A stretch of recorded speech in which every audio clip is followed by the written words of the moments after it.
Lockdown से पहले गीता के घर का नजारा कुछ ऐसा था कि रोहन ऑफिस जाता था और शिविन स्कूल। जिनके घर से जाने के बाद गीता काम खत्म करके बाकी समय आराम करती थी।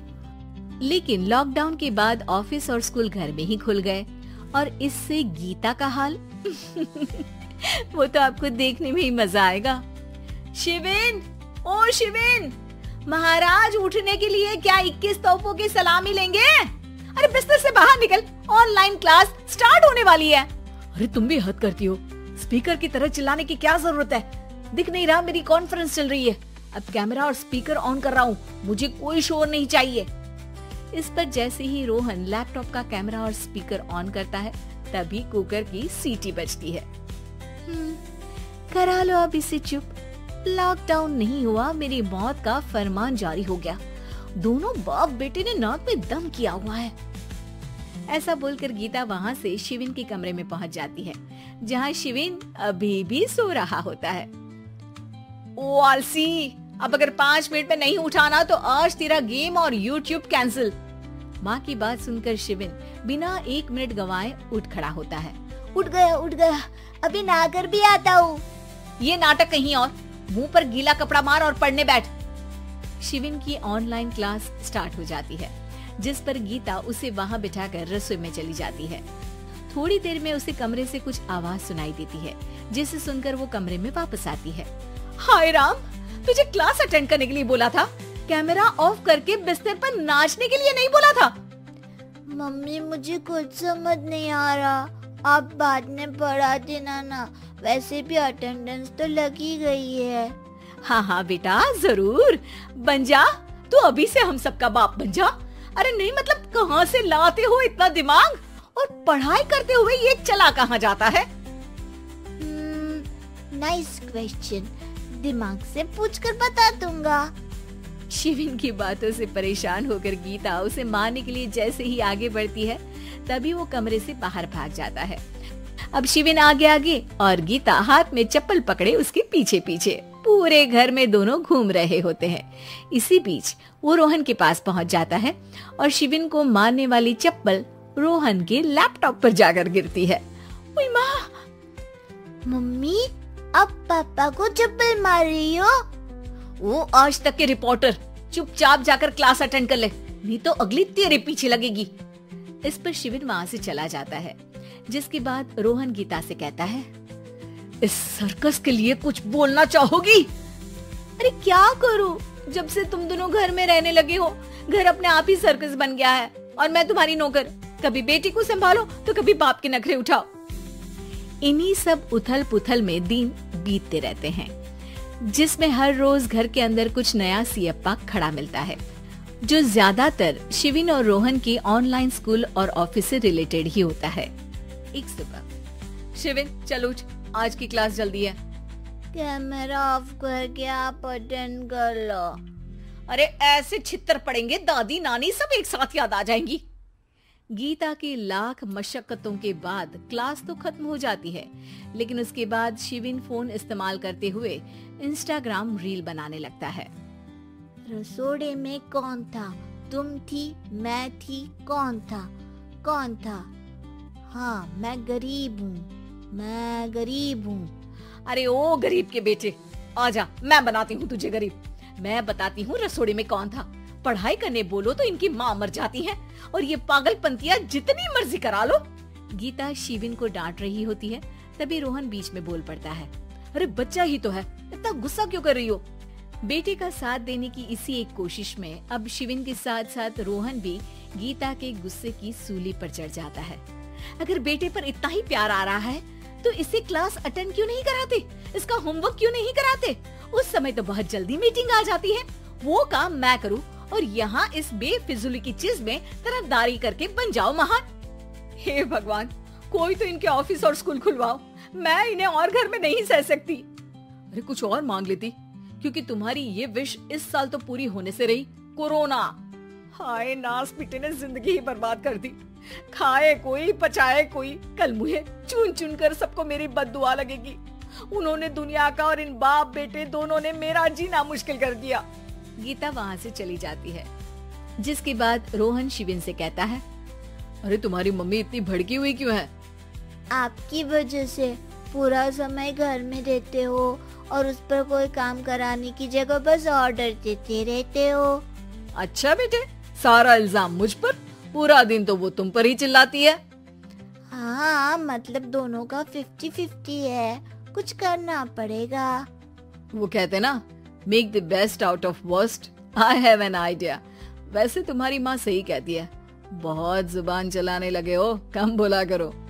अगली सुबह रोहन और शिविन अपनी गलती को सुधारने के लिए गीता के उठने से पहले घर का आधा काम खत्म कर देते हैं, जिसे देखकर गीता खुश हो जाती है और फिर बाकी बचा काम वो तीनों मिलकर पूरा कर लेते हैं।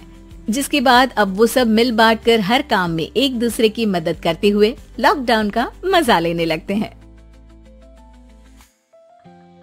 सिद्धि की शादी के बाद वो ससुराल चली जाती है।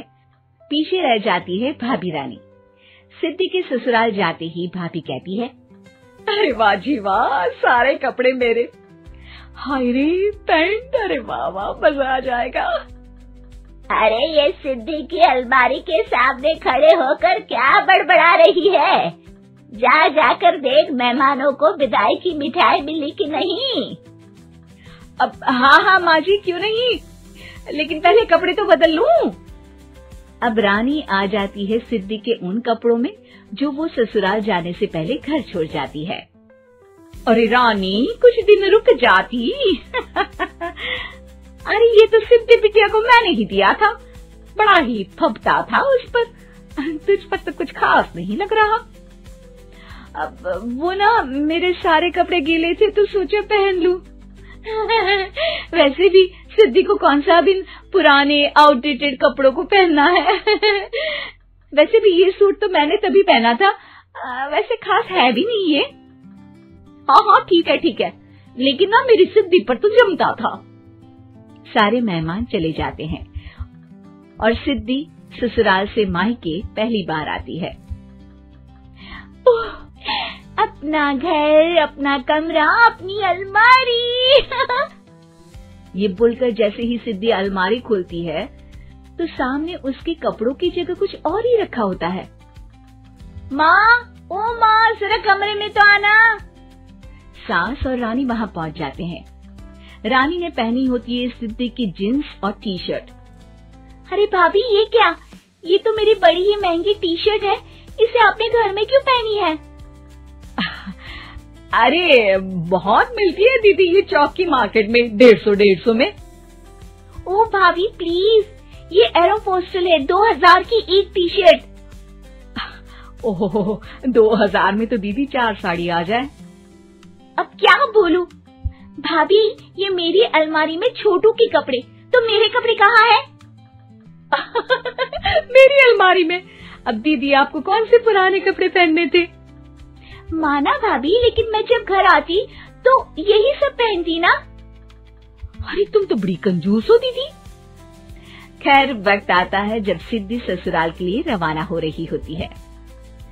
अरे रानी, अंदर से सिद्धि का गिफ्ट ले आ, लड़की पहली बार ससुराल से मायके आई है।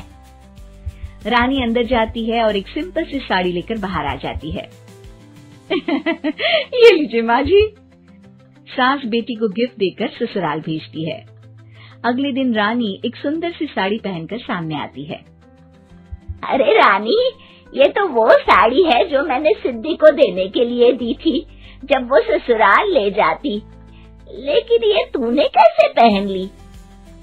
अरे माँ जी, ये साड़ी तो मुझे बहुत पहले से ही पसंद थी, लेकिन चिंता ना करिए, मैंने सिद्धि के लिए भी अच्छी सी साड़ी दी है। हाँ। तभी सिद्धि का फोन आता है। क्या माँ, कुछ अच्छा तो दिया होता ससुराल ले जाने के लिए, अरे पहले दिखा दिया होता। ये चमकते हुए पैकेट में नौकरानी वाली साड़ी मत दिया करो माँ। अरे बेटे, वो तेरी भाभी ने ना गलती से उससे पैकेट बदल गया। हाँ, मैं कल ही तेरे भाई के हाथ से तेरा वाला पैकेट भेज दूंगी। अरे रहने दो माँ, आई एम श्योर भाभी ने अभी वही साड़ी पहनी होगी जो तुमने मेरे लिए रखी थी, तुम तो समझ नहीं पाई उनको। खैर छोड़ो, मैं ज्यादा बोलती अच्छी नहीं लगती, रहने दो, आपको उन्हीं के साथ रहना है, फिर बात करेंगे। सास को रानी पर गुस्सा आ जाता है। वो उसके कमरे में जाती है जहाँ वो शादी का एल्बम देख रही होती है। रानी, मार्केट जाकर एक ऐसी ही साड़ी लेकर आ। कल प्रतीक जाकर सिद्धि के घर दे आएगा। अरे क्यों माँ जी, कितनी साड़ी देनी है दीदी को? यहाँ कोई सेल लगी है क्या? अरे चुप कर, मेरे बेटी के हिस्से की साड़ी खुद पहन ली, अब ज्यादा ज्ञान बांट रही है। एक दिन सिद्धि का फोन आता है। माँ, मेरी सास ने आप सबको खाने पर बुलाया है। सारे लोग सिद्धि के ससुराल पहुँचते हैं। खाना खाकर वो लोग निकल रहे होते हैं कि सिद्धि की सास सभी को गिफ्ट देती है। अरे बहन जी, बेटी के घर का खाना खा लिया, यही बहुत है जो आप ऊपर से गिफ्ट भी दे रही है। अरे बहन जी, आप भी कहाँ इन बातों पर विश्वास कर रही हैं। सास सभी को गिफ्ट देती है, लेकिन रानी को जो साड़ी देती है वो अजीब सी हरे रंग की लाल रंग की बड़ी छाप वाली होती है। अरे चीची, ये कौन पहनेगा? सासू माँ को तो जरी वाली इतनी सुंदर, और मेरे लिए ये नौकरानी वाली। अरे भाभी, दरअसल मैं जब भी घर आती थी आप वापसी में ऐसी ही साड़ी देती थी ना, तो माँ ने सोचा कि आपको आपकी पसंद की ही साड़ी क्यों न दी जाए। बेचारी रानी, बोलती भी तो क्या। सिद्धि और सास रानी का चेहरा देखकर हंसने लगती है, तो रानी समझ जाती है कि अपने ही बिछाए जाल में वो फंस चुकी है।